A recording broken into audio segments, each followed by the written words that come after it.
What is up, you guys? Welcome back here to my channel, Just Simply Sports with me. I am Kaja. If you're new to my channel, I welcome you. Please hit the like and subscribe button for me. And if you're not new, you've been here, you've been rocking out with me, football, basketball, WNBA. I appreciate you. You guys, look, we got to talk about some of the things that's been going on a little bit more in depth here in the NBA, starting with the Knicks head coach search. Now, look, I didn't necessarily agree with them firing Tibbs because Tibbs obviously resurrected this franchise from the dead, if you want to call it that. Now, I understand that he overplays his players too much. I get that. I've said it myself.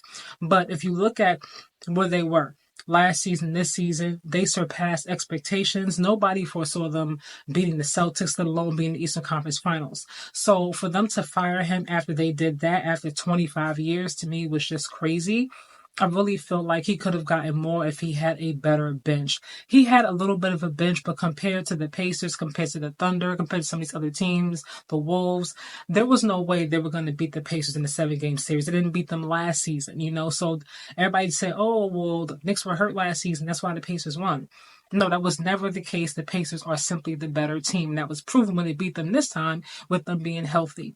So I'm looking and I said, okay, I think Mike Malone will be a great coach. All the Mikes are looking for a job right now. Mike Malone, Mike Budenholzer, Mike Brown.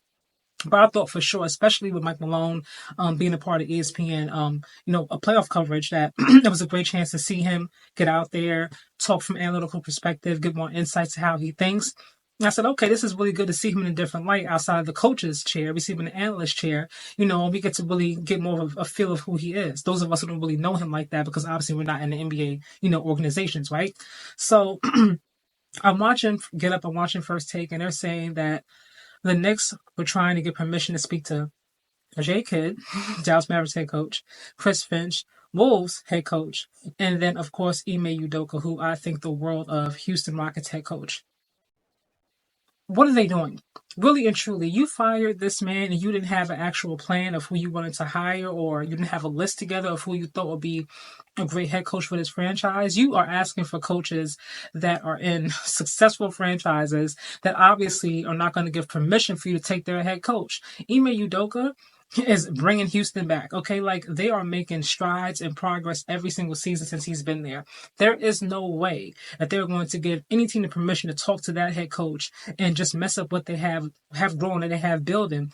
That to me was crazy. Jay Kidd, now look, that's a little bit tricky. I know they didn't give permission, which I fully expected them not to give them permission. Obviously, got an extension, I think, a year ago, last season, when they got to the finals, or right before they got to the finals, something like that. But with Jay Kidd, it's a little bit tricky because I'm like, they have new ownership, right? Mark Cuban, he's not, majority owner anymore. He's minority owner, new ownership. They got rid of Luka. I'm not sure how involved. I'm not sure how involved Jay Kidd was in that conversation, if he was involved at all. Obviously, they're going to keep that close to the vest. Nico kind of took, the fall for everything. And we all know, or at least I know, that was an ownership decision, but I'm not sure if they spoke to Jay Kidd about it, or if he didn't know anything about it at all. We're never going to know that, right? But I'm just wondering, if I'm Jay Kidd, I'm here in Dallas. I have a great thing going right now. I have Cooper Flag coming in. Everybody's excited to have Cooper Flag come in. You have AD coming back. Hopefully he can stay healthy. Kyrie obviously not going to be there for the first half of the season. I think he might come back after All-Star break, but that's right in time when everybody starts really playing hard, because they want to get their playoff seed in and things like that. So that's not bad at all. You'd rather have Kyrie around that time, not to have him for playoffs, right? Because you need him to win a championship. You're not going to win without him. But you got Cooper Flag, AD, Kyrie Irving, Daniel Gafford, Derek Lively, who I love, PJ Washington, the list goes on and on, right? They have a lot on that roster, and no state income tax on top of it, right? You get to keep more of your money. If I'm Jay Kidd, right? I was just in the NBA Finals last season. So if I go to New York, the expectations are, we've been to the semis, now the Eastern Conference Finals. We're fully expecting you to come in and take us to the Eastern Conference, to the NBA Finals, excuse me, and, dare I say, win a championship. That's a lot of pressure. And if he doesn't deliver in next season, then what happens? Is it going to be on a chopping block? Is he going to get fired? Those things you got to think about, because they're fully going to expect, if Tibbs did this with a lesser, roster, with 5 players and you come in and let's say that they bring more people in, if they get Kevin Durant, who they keep talking about, is they're interested in. And then who else? Giannis, but we're not sure if he's leaving Milwaukee or not yet, right? So let's just say that they're gonna keep the roster they have right now. If I'm J Kidd, I'm not going there. That's a lot of expectations, huge market. And I don't know him obviously, but his personality just seems very, very chill, laid back. I think it fits better with where he is. I could be wrong. Like I said, I don't know him personally. But it just seems like it's a better fit. And to me, it seems like the smarter fit. I'm not going to leave no state income tax. I get to keep more of my money. I have a really, really good thing here going. I got Cooper Flag coming in.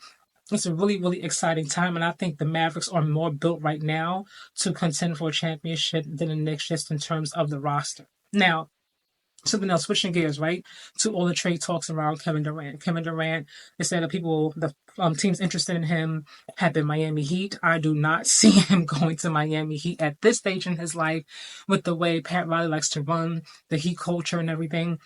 I don't see that happening at all. I don't think that's the place for him. And if you go there, if he goes there, then what does Matt Ishbia and the Phoenix Suns want in return? Because they have nothing. So wherever he's going, they're looking to get a king's ransom in return. The Timberwolves. You send KD there. For like I said before, for Ant-Man's growth, I love this for Ant-Man. He loves him some KD. It would be so great to see them together. But once again, the King's ransom. If you're bringing Kevin Durant in, then who are you giving up? Is it going to be Jaden? Is it going to be Nas Reed? Jaden and Nas Reed, Rudy Gobert and Nas Reed, Rob Dillingham. You got your young core.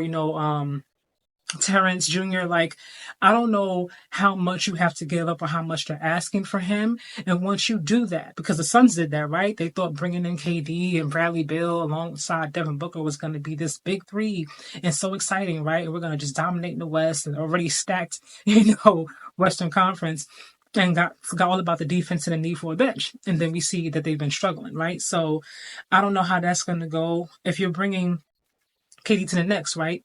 Huge market, right? I would love personally as a fan to see KD alongside Jalen Brunson. Offensively, it's going to be really hard pressed to stop either one of them. They couldn't really do much with Jalen Brunson, but for sure, you on any given night you can get at least 27 points from KD in his 30s. I mean, come on, he's injury prone a little bit at this stage. He does not play defense. He's not a gritty kind of player like that. He doesn't have that kind of personality. I guess neither does Cat, but Cat is a more dominant player, especially in the paint. Now, once again, if I'm at Ishbia and I'm in Phoenix, if I'm sending you Kevin Durant, I want Josh Hart, I want OG Anunoby, or I want Mikal Bridges. He was already there, but he traded him before, right? But now I want send Mikal Bridges back and give me OG. I gotta have at least 2 heavy hitters. I'm not gonna just give you KD and take Mitchell Robinson kind of thing and sham it. And I mean that respectfully. Like, you got to give me something, some people, like, for me to be giving you KD. I'm not going to just be giving you KD and not get nothing in return for me and what I have going on. I got to clear up some cap space. I got to bring some people in to add some depth to my roster. So for me, that's what I'm doing. Giannis. Also, I'll go back to KD real quick, you guys. Sorry, my head is like spinning. I have so many things going on in my head at one time. Kevin Durant in Houston. Now, one of the things the GM said a few weeks ago was that he wanted to keep that young core young. He didn't want anybody older there. I think the perfect addition to Houston would be Ja Morant. Hear me out. Ja Morant is young. He's growing. He's evolving. Ime Udoka is a leader of men. I don't know what he does in that locker room. Obviously, I'm not there, but something about the way he leads these young men, they rally around him. He gets the best out of them. He pushes them past their comfort zone, and they come ready to compete no matter who they are facing. They're not scared. They're rough riders. They're going to come out, and they're going to do whatever needs to be done to win the game. Ja Morant sometimes, I feel like, gets caught off. What catches him a lot of times is the off-court stuff, right? More so than the on-court stuff as of lately. But we know just how talented he is. He's box office. You pay good money to go watch Ja Morant play, right? And I really feel like him alongside Jalen Green, who struggled, in the playoffs. Dylan. I'm back with Dylan again, right? Dylan and Dylan. Fred VanVleet, a vet, a champion. I think would really be good for him. And also having the issues that he's had in the NBA, well, the scrutiny. Ime Udoka has lived it as well. When everything happened with him, when he got fired from the Boston Celtics, right? So there's that connection as well. And I really feel like he can kind of guide him in more ways than just as being the coach. And I think it'll be a really good place for him. And alongside with that team, I think would help take them to the next level. I think it's time for Ja to leave Memphis and move on to someplace else, really and truly. Giannis, I don't think is going to leave the Bucks. Honestly, it doesn't seem like he wants to leave. I really feel like he wants to win in Milwaukee because he seems like to be a very loyal, man from what I'm gathering just by looking at him in interviews and how he carries himself. But the biggest thing is that Dame is not healthy right now. Now, I'm going to think that he's going to come back, like I said, like kind of like Kyrie, like sometime like next year after All-Star break, which works fine. But then you got to kind of get yourself acclimated again within the team. And who knows, you know what I mean? Dame comes back and the guy for Giannis gets hurt. I really feel like we haven't gotten a chance to see just how great that tag team can look. When they were playing together, from the games they did play together, they led the league. They were leading the league in terms of being a duo, with the most points. So I really feel like they have something special if we actually get a chance to see it and they're both healthy, but health is a part of it, a little bit of luck, and of course, the right matchups really make a difference when it comes to the playoffs. Like you can get there one year and be in a play-in the next year, or not even in the play-in at all in the next year. All these teams are just going to keep getting better. So I don't know what's going to happen with Giannis, but I would love to see him stay, and I really, really would hope that they can keep the core that they have. Giannis, Dame, obviously healthy. Brook Lopez needs to go. Torian Prince needs to go. They need to keep Dame, Giannis, Gary Trent Jr. I want them to bring in Trey Murphy III. I think he would be such a great addition to this team. Obviously, that's wishful thinking, but I would love to see him in Milwaukee. But in the meantime, between time, they have Kevin Porter Jr., who I think is very, very talented, nice, young, athletic guy. I say Gary Trent Jr. already, Kevin Porter Jr., Kuz. I don't know what happened. He was a no-show in the playoffs, but we know that he can play better. I'm not sure what happened. It was a mental thing. Something was going on with him, but we all know that he can play better than that. I like that core. And then just build some depth around, and keep it going. They have a great rookie. I forgot his name right now, but I like him. I wouldn't get rid of him as well. Who else? Other guy, Sims. I think he's a great addition. Very quiet, but he has nice size to him. I just think he needs to get more time. You don't really get a chance to really see him play. He kind of gets the garbage minutes. You don't get a chance to really see what he can do. It'll be great to actually see him really get some quality minutes. With that second unit, obviously coming off the bench.